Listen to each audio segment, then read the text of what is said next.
Irmãos, essa semana eu estive lendo as cartas de Paulo a Timóteo. Eu queria que você abrisse a sua Bíblia no capítulo número 3 de 2 Timóteo. Segunda carta de Paulo a Timóteo, no capítulo 3.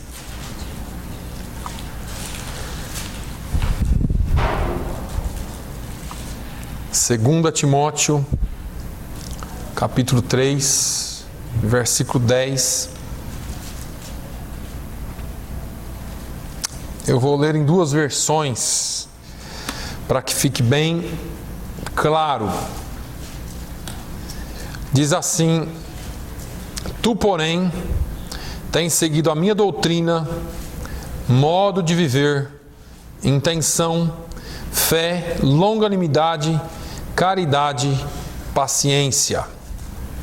Numa outra versão diz: Tu, porém, tens seguido de perto o meu ensino, procedimento, propósito, fé, longanimidade, amor, perseverança. Nós estamos vivendo em dias difíceis e alguns têm dificultado mais ainda. Todas as vezes que eu me proponho a falar da palavra de Deus, principalmente para o rebanho que o Senhor me confiou, nós procuramos ensinar uma forma prática de se caminhar na palavra de Deus, crendo que a palavra de Deus tem que ser o nosso fundamento de fé. Porque cada vez que nós desconsideramos parte da palavra, nós anulamos o restante dela.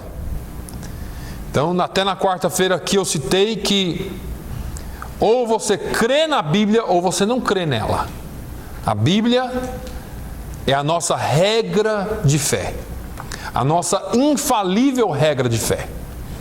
E se você crê em partes dela, ou se você escolhe partes da Bíblia que te agradam mais, e partes da Bíblia que não te agradam tanto assim, você deixa de lado, então tem alguma coisa errada com a sua fundação, com o seu fundamento.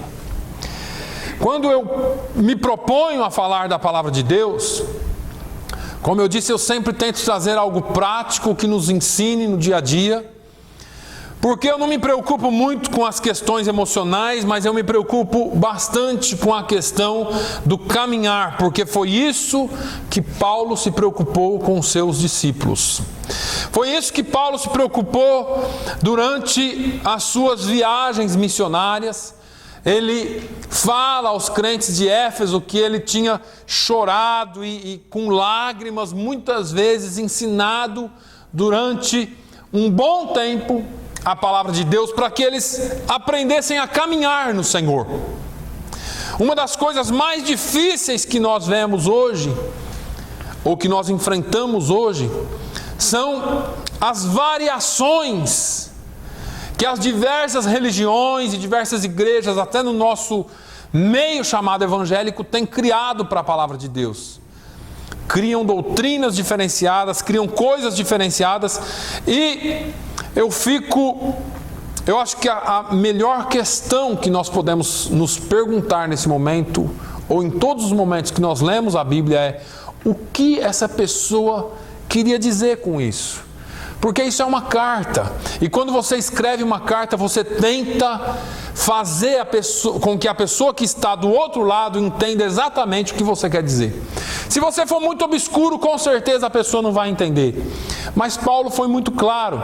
Então não existe aqui interpretações, não existe aqui coisas para nós criarmos, senão para tirarmos dessa carta como lição.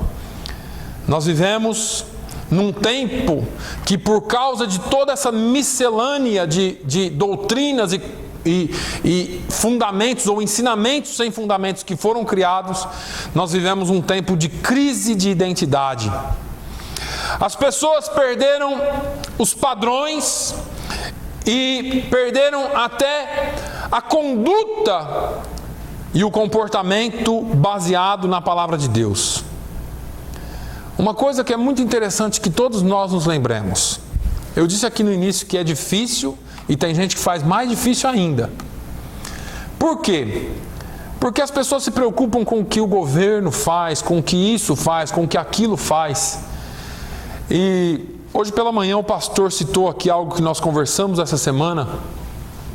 A igreja foi plantada por Jesus para ir contra a cultura. Quando Jesus veio, Jesus não foi a favor da cultura da época. Quando os religiosos pregavam uma coisa, Jesus pregava outra. Então a igreja sempre foi contra a cultura. E nós não estamos ou não somos diferentes, porque se você quiser ir a favor da cultura, então você não pode se denominar igreja. Porque a cultura ela sempre vai caminhar por caminhos que o seu príncipe ou o príncipe desse mundo determina.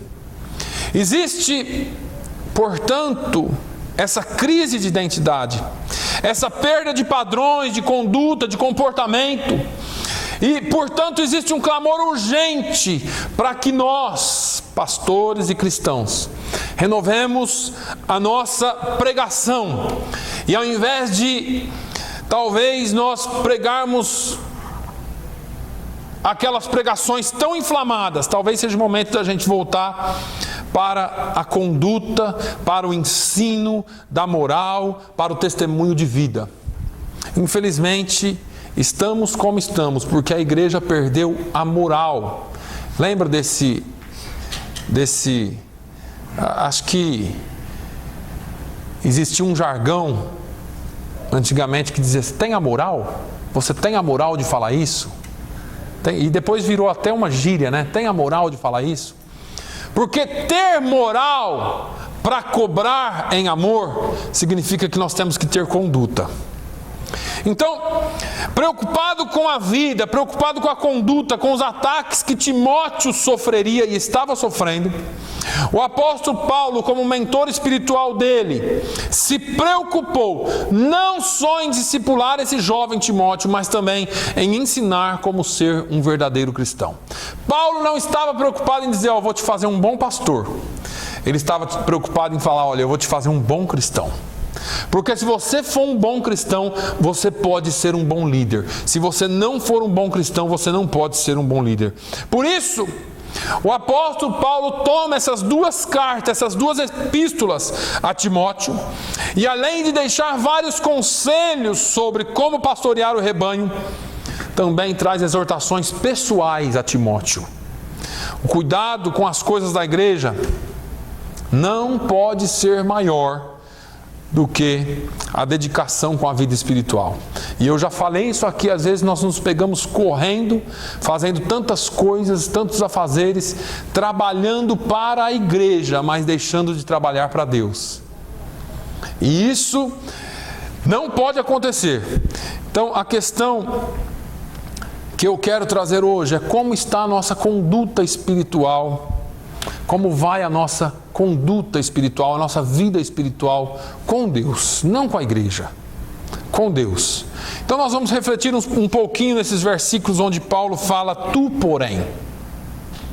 E eu andei olhando, tem pelo menos 3 desses versículos. E o primeiro conselho que Paulo dá a esse jovem pastor, ou o primeiro conselho que eu entendi aqui, que eu posso tomar para mim, é que ele tenha resistência. Paulo diz tu porém, lá em 1 Timóteo 6 e 11, Paulo diz assim: tu porém, ó homem de Deus, foge destas coisas, antes segue a justiça, a piedade, a fé, o amor, a constância, a mansidão. Esse conselho do apóstolo Paulo para Timóteo é para que ele resista a tudo que não edificava a sua vida espiritual. A maior preocupação de Paulo é que Timóteo não se envolvesse com as coisas mundanas, como a ganância, interesses pessoais, desobediência e incredulidade. Ele diz assim lá em 1 Timóteo 6, nos versículos 9 e 10. Mas os que querem ser ricos caem em tentação, e em laço, e em muitas concupiscências loucas e nocivas, que submergem os homens na perdição e ruína. Porque o amor ao dinheiro é a raiz de toda espécie de males, e nessa cobiça alguns se desviaram da fé e se traspassaram a si mesmos com muitas dores. Parece que eu vejo Paulo olhando a igreja hoje. Porque Paulo não falou que é pecado ter. E Paulo estava falando aqui para um pastor, irmãos. O problema é que a igreja se perdeu em algum ponto, alguns líderes se perderam em algum ponto, e ao invés de fazer aquilo que Deus mandou fazer, e Jesus com as suas próprias palavras disse: buscai primeiro o reino de Deus e a sua justiça, e as demais coisas vos serão acrescentadas. É incrível como existe um bombardeio externo para que nós busquemos as outras coisas, as demais coisas. Parece que se nós não buscarmos os interesses da nossa família, ou os interesses da minha casa própria, ou os interesses disso ou daquilo, parece que o mundo vai passar e a gente não vai conseguir. Mas isso é um engano, porque Jesus disse: buscai primeiro o reino de Deus, essas outras coisas aí eu vou acrescentar na vida de vocês. E nós não entendemos isso porque a cultura nos leva a entender diferente. A advertência aqui é contra alguns males que têm atingido a muitos de nós nos dias de hoje. O conselho para ser resistente também deve ser seguido por nós atualmente para ter uma vida cristã saudável. A nossa cultura nos ensina a buscar uma vida de muitas coisas, muitos bens, muitas posses. A questão aqui que Paulo deixa claro: não é pecado ter. E isso eu sempre falo aqui. Porque nós devemos sim ter, se for possível ter. Não é o problema do ter, mas sim quando nós colocamos todos os nossos esforços em primeiro lugar nessas coisas. E quando nós colocamos toda a nossa confiança nas posses materiais. Então, nada me acontecerá, porque eu tenho dinheiro. Não é assim que os poderosos pensam hoje? Roubam, maquinam, matam, mandam matar, fazem de tudo porque eles têm dinheiro e o dinheiro compra tudo. E como cristãos nós não devemos nos deixar influenciar por essa cultura. Me desculpem se você acredite ou não, mas essa cultura é demoníaca, porque Jesus continua bradando: buscai primeiro o reino de Deus e a sua justiça. Jesus continua dizendo: busca primeiro as coisas que são espirituais, as coisas materiais virão automaticamente quando você estiver bem com Deus, com o seu Criador. Nós buscamos primeiro estar bem com os homens, e se estiver tudo bem com os homens, então para nós está tudo bem, e não é bem assim. Porque inevitavelmente, se você quiser ser um cristão fiel, você em algum momento desagradará o homem, porque você precisa agradar a Deus, o seu Criador, aquele que te criou. Paulo enfatiza e frisa muito bem que o amor ao dinheiro é a raiz de todos os males. Não é o dinheiro. Se alguém aí não gostar de dinheiro, pode passar para mim que eu gosto.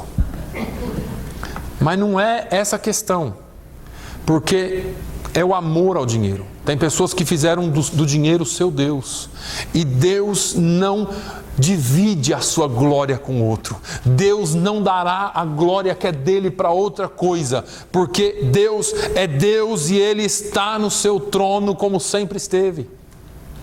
O tempo todo, nós como crentes somos tentados a pecar, a abandonar a fé, a buscar coisas.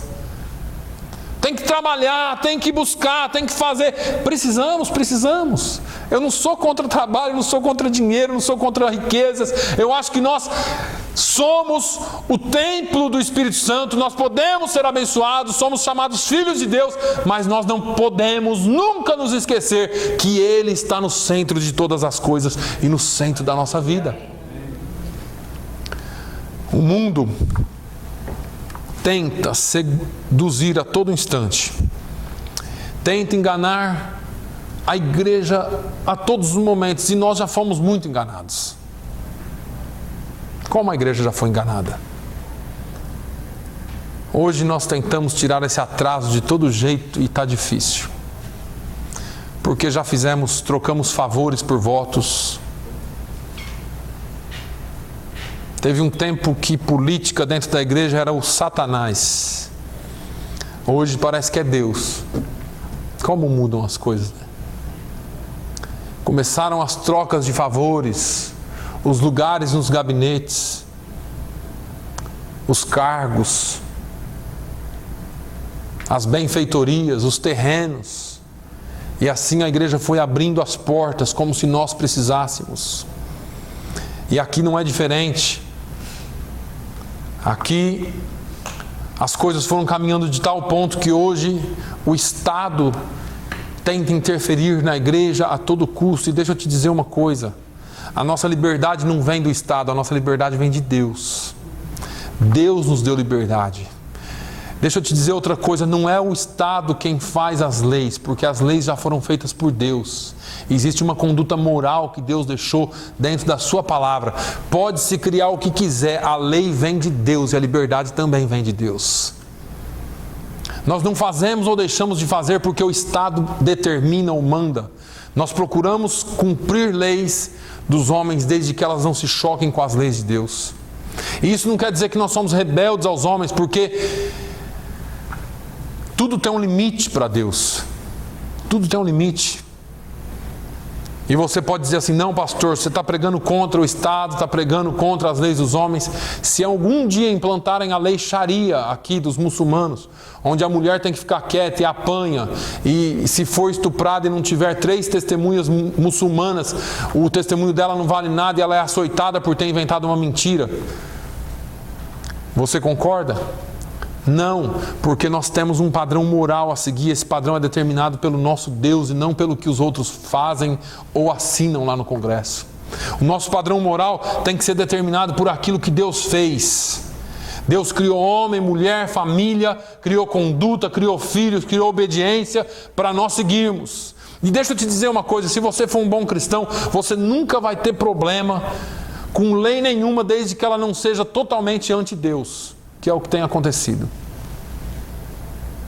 Mas essa sedução que todos os dias tenta nos tomar tem, infelizmente, arrastado a muitos. O capitalismo, o secularismo tem cercado a igreja de todos os lados de maneira que confunde as pessoas sem discernimento, não sabendo o que é certo ou errado, trevas ou luz, quente ou frio. Eu te explico isso. Por causa que a pregação cultural é dinheiro, então nós trouxemos o dinheiro para dentro da igreja. Então você vem aqui para ser abençoado, porque Jesus vai te fazer de funcionário a diretor de empresa. Porque Jesus, o Jesus que eles pregam, é esse Jesus que te dá cargo, que te dá carro novo, casa nova, empresa. Esse é o Jesus que pregam, por causa da influência do capitalismo. E eu já disse, eu sempre digo aqui, Jesus não morreu para nada disso, irmãos. Jesus morreu para te salvar. A Bíblia diz que Ele veio buscar aquilo que se havia perdido. Ele não veio aqui para te dar casa nova, nem carro novo, a despeito de que essas são as demais coisas. Se você for fiel ao reino, Ele pode te dar. Ele pode te abençoar com saúde, com trabalho, abrir portas para você que você nem imagina, mas Ele não morreu para isso, porque a Bíblia diz que nós somos como o vapor. E o vapor vem e vai, some, já passou. Nós somos como a erva, nasce, floresce e vem o sol e ela murcha. É tudo muito rápido. E deixa eu te dizer outra coisa: nada daqui vai se levar para a eternidade, a não ser a sua vida com Deus ou a sua vida sem Deus. Uma coisa é certa: na eternidade você não vai ter essas influências aqui, mas aquilo que você fez aqui vai refletir lá no futuro. Todo discípulo de Jesus precisa entender essa resistência contra o pecado, negando a todo tempo qualquer tipo de tentação, irmãos. E eu sei que é difícil. E eu sei que nós pecamos, eu sei que nós pensamos, eu sei que nós até falamos coisas que não deveria. E às vezes até fazemos coisas que não deveria. Mas nós precisamos resistir o pecado. E essa é uma outra palavra que as pessoas usam aí: resistir ao diabo e ele fugirá de vós. Só que esquecem aquelas palavrinhas que tem antes. Ninguém quer se sujeitar a Deus. O diabo você não pode resistir a não ser que você esteja sujeito a Deus. Sujeitai-vos, pois, a Deus, resisti ao diabo e ele fugirá de vós. Se você... E eu vou dizer aqui o que eu ouvi de um sujeito. Ele disse assim: eu admiro as pessoas que podem e conseguem fazer as coisas sozinhas. Porque é tão difícil. Eu admiro aquelas pessoas que são fortes, têm opinião, faz mesmo. Eu não consigo. Eu preciso de Jesus. Eu preciso da graça dele sobre a minha vida todos os dias. Porque eu sou pecador. Porque sem ele eu não sou nada. E as pessoas que pensam que podem, que pensam que fazem, que pensam que têm opinião e acham que conseguem fazer sozinhas, precisam da mesma forma desse Salvador. Precisam da mesma forma desse Senhor. Porque talvez com essa opinião você vai fazer muito mais ainda se você tiver Ele. E deixa eu te dizer uma coisa. No que diz respeito à salvação, Pedro fala que não há outro nome dado entre os homens pelo qual devamos ser salvos, mas somente pelo nome de Jesus.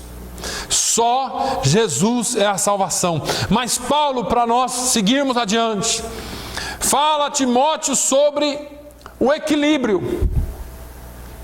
Porque a nossa conduta cristã tem que ser uma conduta em que nós possamos adquirir resistência contra as influências culturais, contra as influências do mundo, contra aquilo que o diabo lança contra a igreja, mas ela fala também de uma vida equilibrada.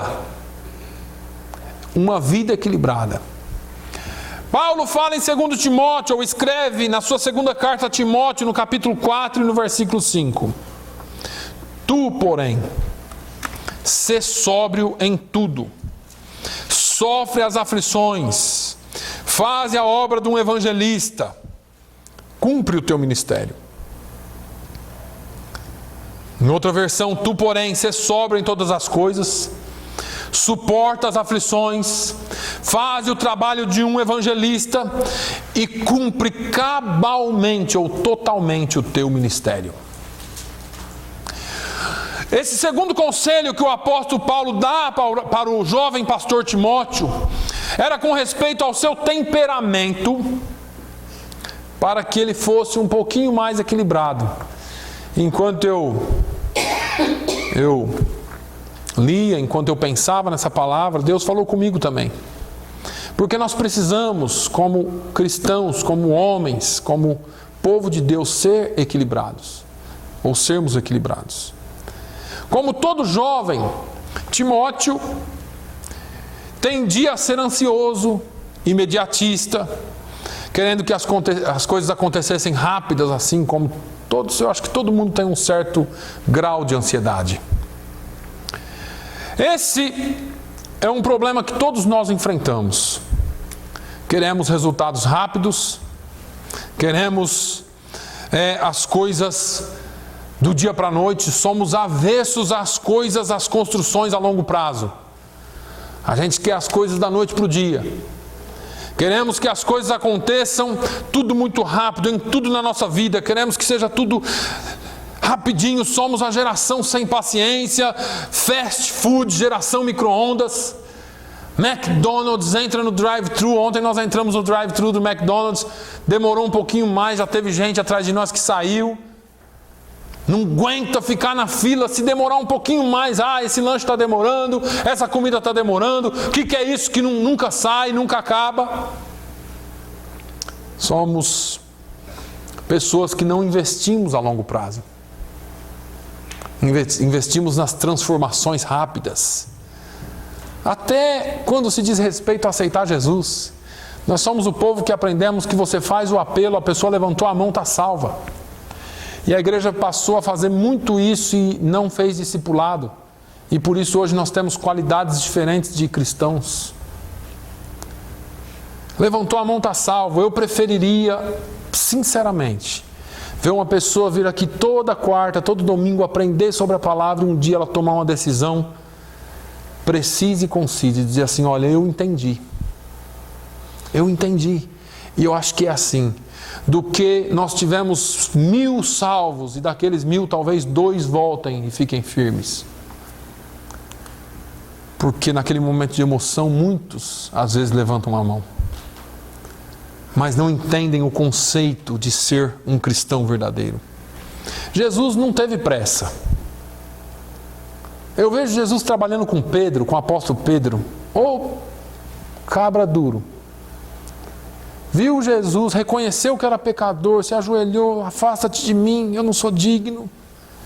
Eu sou pecador. Jesus falou, não, calma Pedro, vai ficar tudo bem. E Jesus foi cozinhando ele com pouco fogo, né? Diz assim o mineiro. Fogo baixo. E vai. E Pedro andou sobre as águas, e Pedro pescou o peixe, tirou a moeda da boca. Pedro viu Jesus fazer coisa que... E lá no final da vida, do ministério de Jesus aqui, Jesus fala assim, olha Pedro, Satanás me pediu para fazer com você que nem faz com trigo, para moer você. Mas eu intercedi junto ao Pai. Agora deixa eu te falar uma coisa, Pedro, quando você se converter, Pedro não era convertido. Pedro tinha passado por tudo aquilo ali, visto tudo e não era convertido. Mas quando você se converter de verdade, confirma aos seus irmãos. Jesus estava falando mais ou menos assim, ó, quando você for convertido, você vai ter tanta experiência que você vai poder ajudar os seus irmãos, confirmá-los na fé. O fato é que a gente gosta do negócio rápido. Eu sou um que queria ver a igreja cheia da noite para o dia, mas acho que Deus tem trabalhado nesse negócio em mim. Vai com calma, é melhor você ter um discipulado de cada vez, mais ter, do que aquele entra e sai. Nós precisamos aprender a investir a longo prazo. Nossos investimentos não podem ser investimentos a curto prazo que tragam resultados aparentemente bons, rápido, mas depois nos traz prejuízos. É a casa construída sobre a areia. É mais fácil construir sobre a areia. Mas a casa construída sobre a rocha, onde você tem que quebrar para fazer fundamento, onde você tem que quebrar para cavar a rocha. Cavar a areia é fácil, irmãos. Cavar a rocha que é difícil. O fundamento na rocha é muito mais difícil. Só que quando a casa é construída sobre a rocha, pode vir vento, pode vir tempestade, tem fundamento. As coisas que nós fazemos muito rápido não têm fundamento. E aqui está o outro problema que enfrentamos, porque Paulo talvez quisesse alertar Timóteo, porque nós paramos quando encontramos as dificuldades, porque nós queremos tudo rápido, então quando não vem rápido nos desanima. Eu vou fazer rápido, mas quando não vem aquele resultado rápido, puxa, eu pensei que em 1 ano eu ia estar bombando em Fall River. Vamos lá, eu vou dar 2 anos, vai. Não, vamos para o terceiro, não, 4. Eu pensei que em 5 anos eu fosse ter 1000 pessoas, ia ter que derrubar umas casas para fazer uma igreja. E não deu certo. Ah, não, esse negócio de ser pastor não dá não. Ixi, cidade ruim, povo ruim. Português, olha, vou falar para vocês. Só que não é assim. As coisas de Deus são a longo prazo. Deus não investiu na sua vida da noite para o dia. Deus não investiu, Deus não pensou em você de última hora. Deus pensou em você desde a fundação do mundo. Deus pensou em todos os detalhes, o seu temperamento, a sua forma de ser, a sua forma de caminhar, até a sua estatura, os mais gordinhos, os mais magrinhos. Deus sabia onde ia colocar cada um em cada lugar. Nós não entendemos isso, mas Deus sabe de cada coisa. Nós não podemos nos desanimar por qualquer coisa, irmãos. Paulo insiste que Timóteo seja equilibrado, que suporte as dificuldades. O conselho para ser equilibrado aqui é muito útil para nós. Muitas pessoas iniciam sua vida espiritual dedicadas, com o tempo vão diminuindo seu interesse, e por causa das dificuldades ou das decepções desistem da caminhada. Nós não podemos ser assim. As dificuldades virão, os problemas virão como na vida de qualquer um. Você precisa se apegar e saber que existe alguém que está próximo, que está junto a você. É necessário esse equilíbrio para manter o passo. Como numa caminhada. Quando você começa uma caminhada muito rápido, depois você se cansa e não consegue continuar. Eclesiastes 7:8 diz uma palavra muito interessante. Melhor é o fim das coisas do que o princípio delas. Melhor é o paciente de espírito do que o altivo de espírito. É melhor quando você chega lá no final. E quem não chega? O equilíbrio sempre é bom. O exagero ou a falta de algo pode gerar inúmeras dificuldades. Nós precisamos ser semelhantes ao sal. Jesus disse: vós sois o sal da terra e a luz do mundo. E ele estava certo. Porque o sal, ele serve para temperar alimentos. E se faltar sal, logo alguém diz: faltou sal na comida hoje. No caso lá da minha sogra, eu sempre falo: tem muito sal. Não pode nem faltar e nem passar. Porque se passar, fica ruim. E se faltar, fica ruim também. Tem que ser equilibrado, é tempero. Paulo fala aos Colossenses: a vossa palavra seja sempre agradável, temperada com sal, para que saibais como vos convém responder a cada um. E quanto nós perdemos por responder mal. Então é necessário disciplina para deixar o mau hábito de começar as coisas e não terminar. Como cristãos, nós precisamos ir até o fim. Nós precisamos ser equilibrados em tudo. E Jesus falou muito sobre isso. Ele falou olha, não seja como o tolo, que começou, ou que começa uma construção sem pôr no papel. E começa a construir, vai fazendo, depois deixa lá. É vergonha para ele, porque ele não consegue terminar. Se você colocar tudo no papel certinho... E Jesus foi tão claro com isso, em tudo que ele fez. Até para ser cristão ele falou isso. Se alguém quiser vir após mim. Isso aqui, irmãos, abre o leque da nossa mente sobre querer. Você tem que calcular. Você tem que pensar. Você quer ser cristão? Você quer ser discípulo? Pensa bem. Jesus falou para outros lá: Jesus, eu quero te seguir. Olha, deixa eu te falar uma coisa. As aves têm os seus ninhos, as raposas têm os seus esconderijos, mas eu não tenho onde pôr a cabeça para dormir. Eu sou um pé rapado, vai me seguir? Aos olhos do mundo era assim. Jesus não tinha nada. Quer seguir um pobre? Tá bom, me segue. Ah, Jesus, eu quero te seguir. E Jesus sempre dava um motivo para as pessoas pensarem: quer seguir? Calcula. Quer fazer? Calcula. Mas não faz só porque alguém está fazendo, ou só porque você achou bonitinho de momento e depois desiste. Porque Jesus falou assim: melhor lhes fora não ter conhecido. Melhor lhes fora não ter ouvido. E ele mesmo disse que a quem mais é dado, mais será cobrado. Precisamos manter o equilíbrio em tudo. Mas Paulo fecha em 2 Timóteo 3,14 com a perseverança. Tu, porém, permanece naquilo que aprendeste e te foste inteirado, sabendo de quem o aprendeste. 2 Timóteo 3,14, em outra versão diz: tu, porém, permanece naquilo que aprendeste e de que foste inteirado, sabendo o que tens aprendido. É a mesma tradução, a mesma forma. Esse conselho é para que Timóteo seja perseverante em tudo que ele aprendeu na palavra de Deus. Aqui não é sobre só a vida aí fora. Aqui fala de toda a sua vida, porque a palavra de Deus tem que englobar tudo em nossa vida. Infelizmente, havia muitas heresias que estavam acontecendo naquele tempo, e Paulo se preocupava porque ele não queria que Timóteo se confundisse com os enganos doutrinários. Irmãos, o que eu mais tenho visto nesses últimos dias são os enganos doutrinários. Os erros doutrinários concernentes à escatologia, concernentes à salvação, concernentes aos últimos dias. Infelizmente, muitos têm se deixado levar. Esse conselho é muito útil para nós. Quando percebemos que as igrejas, a cada dia, ou que a igreja, do modo geral, a cada dia está sendo mais bombardeada por doutrinas estranhas. E como tem?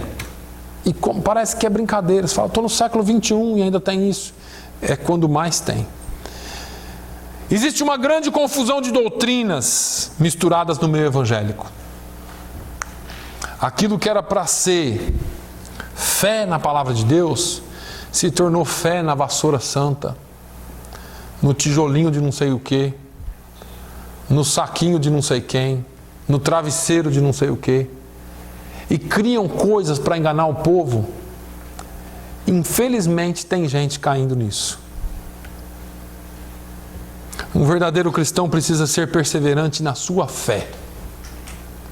Deve estar firmado na palavra, conhecer bem a Bíblia e não se deixar iludir com heresias. Existe uma coisa em nós, irmãos, como cristãos, que a gente não pode dispensar de jeito nenhum. É aquele clique da dúvida.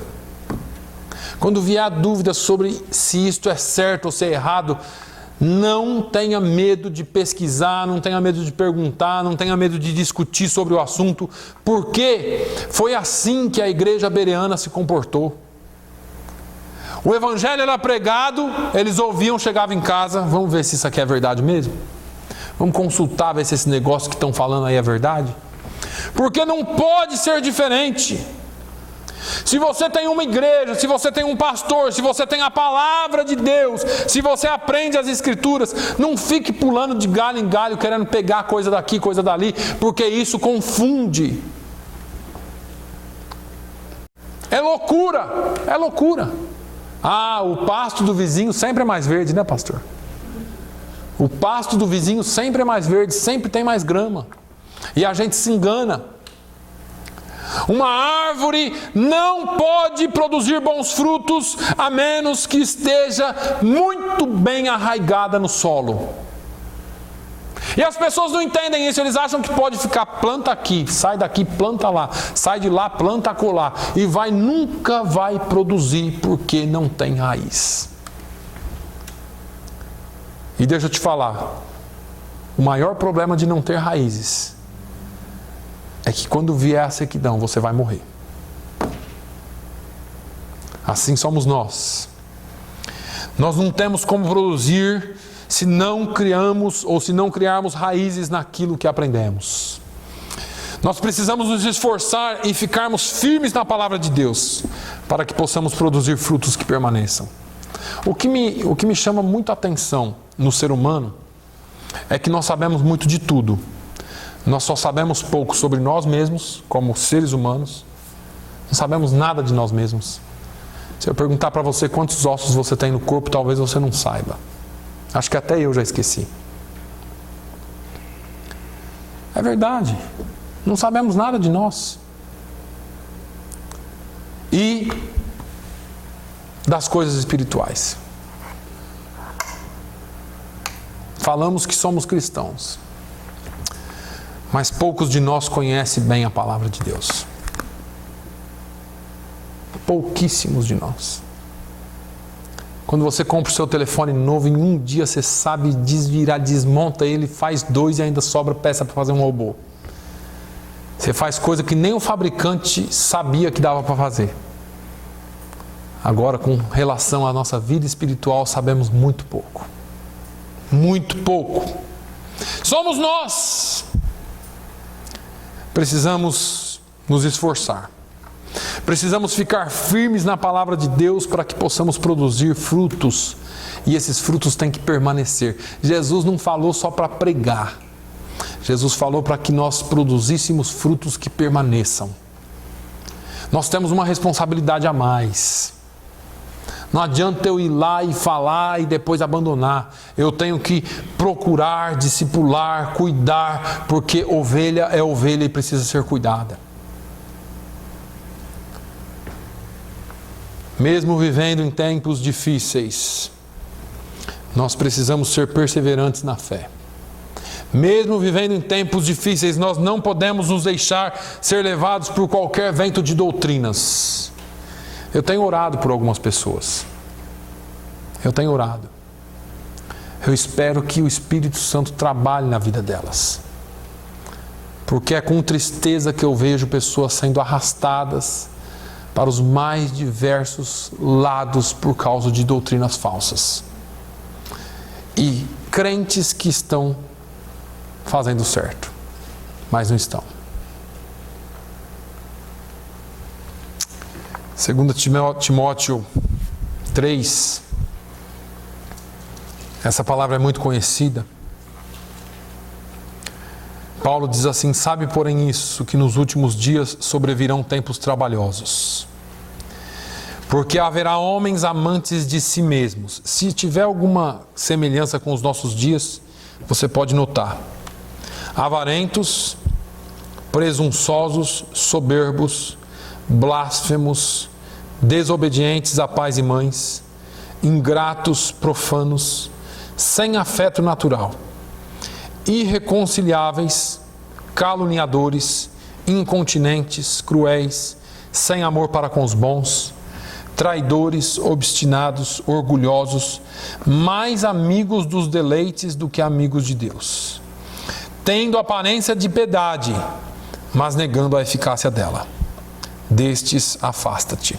Paulo dá esse conselho a Timóteo porque Paulo sabia como que as coisas iam terminar. E eu não sei se Timóteo chegou a enfrentar isso aqui, mas nós estamos enfrentando.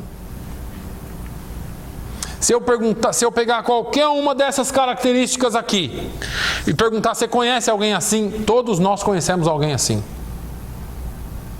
Todos nós conhecemos pessoas que são assim. E a tendência é cada dia mais aumentar, porque a cultura impõe isso às pessoas. Pessoas solitárias, sozinhas, que não querem saber de conselho de ninguém. Ninguém cuida da minha vida, eu sei o que eu faço. Você não pode dizer o que eu vou fazer com a minha vida. São obstinados, orgulhosos, amantes de si mesmos. Pensam que o mundo gira em torno deles.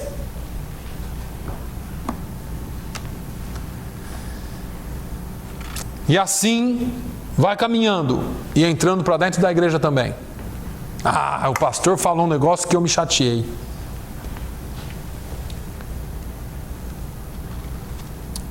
Precisamos perseverar, permanecer na sã doutrina. Perseverar na sã doutrina. E deixa eu te dizer, talvez você está olhando do seu lado e alguém que você sentiu falta hoje não esteja aqui porque eu chateei. As pessoas se chateiam muito fácil. O pastor fala as coisas e as pessoas se chateiam muito fácil. As pessoas amam o pastor até que o pastor fale a verdade. Hoje pela manhã o pastor falou aqui, ele está certo e nós já falamos sobre isso várias vezes. A verdade precisa ser dita com amor, mas ela tem que ser dita. Porque ele usou até uma expressão interessante. A pessoa está caminhando e vai cair num precipício. E você, pretendendo amar, diz assim: oi, bom dia, vai com Deus. Está bem feliz, bem alegre. E a pessoa vai cair no precipício, mas você está lá. Isso é amor? Mandar ir com Deus e cair no precipício? Não, amor às vezes é dizer a verdade. Ou talvez seria melhor se nós entrássemos na frente, não é? E dissesse: não vai por aqui. E isso é demonstrar amor. Porque talvez se você só dizer assim: não vai aí não, você vai cair, rapaz. Talvez a pessoa fale: ah, esse cara não está nem aí comigo. Porque eu estou falando a verdade, não estou? Só que eu não demonstrei ainda todo o amor. Porque eu posso agarrá-lo, eu posso até machucá-lo puxando de volta, mas isso é demonstrar amor. E às vezes é isso que o pastor tem que fazer. É isso que a liderança precisa fazer. Porque só dar sorrisinho, tapinho nas costas e dizer está tudo bem, não salva você de cair no buraco. Mas se você se pôr na brecha, porque foi isso que Deus disse para Ezequiel. Ezequiel, deixa eu falar uma coisa com você, Ezequiel. Olha, eu fui no palácio, eu fui nos profetas, eu fui nos príncipes, eu fui no sacerdote e busquei entre eles alguém, um homem só, que pudesse tapar a brecha, que pudesse entrar na frente para que eles não fossem destruídos. Mas eu não achei um só. Não achei nenhum. E às vezes as pessoas pensam que falar a verdade é o suficiente, mas precisamos ter amor. Precisamos sim entrar na brecha, precisamos entrar na frente e dizer: não vai por aí não. Eu estava dizendo, talvez você não veja alguém aqui que se chateou comigo. Quantas vezes a gente procura entrar na frente das pessoas e dizer assim: não vai por aí não, você vai se machucar. E a pessoa só falta passar por cima. Mas nós, como cristãos verdadeiros, precisamos ser perseverantes na nossa fé. A questão que eu tenho para você hoje é: você tem sido persistente? Você tem sido perseverante? Ainda que às vezes pareça dolorido, você consegue permanecer na fé? Porque ser chamado a atenção não é desprezo. Ser chamado a atenção é um dos sinais de maior amor que alguém pode ter por você. Perder tempo para ir lá ficar até indisposto com você por te chamar a atenção. A pessoa se sujeitar a se indispor com alguém só para chamar a atenção, para dizer: ó, você está fazendo errado. Isso é sinal de amor. Porque o bom é estar de bem com todo mundo. É estar feliz com todo mundo. Mas se alguém se dispõe a se indispor com você para te chamar a atenção, porque sabe que você não vai gostar, essa pessoa realmente se importa com você. Quem não se importa com você, não está nem aí com você. Isso é desprezo. A vida espiritual do cristão deve ser prioridade em tudo. E às vezes nós cuidamos tanto da igreja que nos esquecemos de cuidar de nós mesmos. Às vezes cuidamos tanto daquilo que a religião diz que nós devemos fazer. Fazemos tanta coisa para Deus que deixamos de fazer tudo com Deus. Estou fazendo para Ele, estou trabalhando para Ele, estou trabalhando para Ele. E esquece que nós temos que fazer com Ele. E às vezes eu acho que Deus para e fica assistindo a gente se debater. Assim, não, quando Ele voltar aqui e falar, e às vezes Deus até dá uma freada em nós. Gastamos tanto tempo ajudando os outros, fazendo as coisas para os outros, e deixamos de dedicar à oração, leitura da palavra, família e outras coisas. Pregamos, oramos tanto para os outros e deixamos de aprender a buscar pessoalmente para nós.